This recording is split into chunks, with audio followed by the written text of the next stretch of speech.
السلام عليكم ورحمة الله. الحمد لله رب العالمين، والصلاة والسلام على سيد المرسلين وعلى آله وأصحابه ومن تبعهم ودعا بدعوتهم إلى يوم الدين. أما بعد,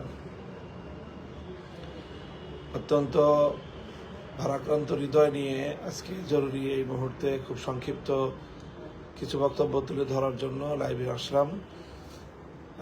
সকলেই জানেন যে গত রাতের অন্ধকারে টঙ্গী বিশ্ব ইজতেমার ময়দানে যে ভয়াবহ বর্বরতা নারকীয় তাণ্ডব পরিচালনা করা হয়েছে, ধর্মপ্রাণ মুসলমান তবলিগের সাথী এবং মাদ্রাসার ছাত্র জনতার উপর আমাদের এর নিন্দা জানানোর কোনো ভাষা জানা নেই।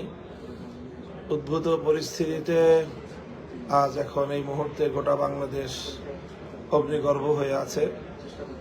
সারা দেশের সকল মাদ্রাসা ছাত্র জনতা এবং যে দুঃখ কষ্ট যে ধুমায়িত হচ্ছে, এই সব কিছু পরিস্থিতিকে সামনে রেখে এই মুহূর্তে আমরা সকলেই কাকরাইল মসজিদ, গত রাত্রে আমরা কাকরাইল মসজিদে ছিলাম।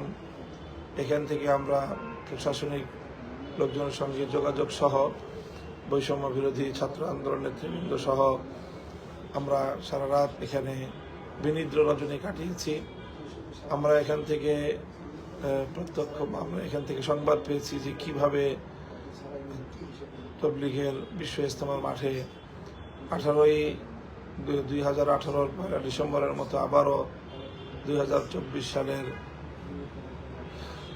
18 ডিসেম্বর আবারও একই ধরনের ভয়াবহ ও দুঃখজনক পরিস্থিতি তৈরি করা হয়েছে।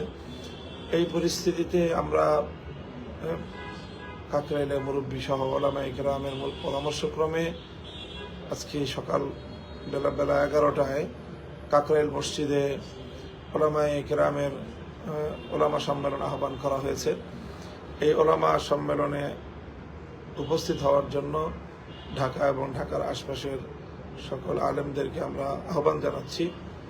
আলেমরা এখানে বসবেন, তারা পরিস্থিতি পর্যালোচনা করবেন এবং দেশ এবং জাতির উদ্দেশ্যে পরবর্তী করণীয় সম্পর্কে তারা দিক নির্দেশনা দিবেন।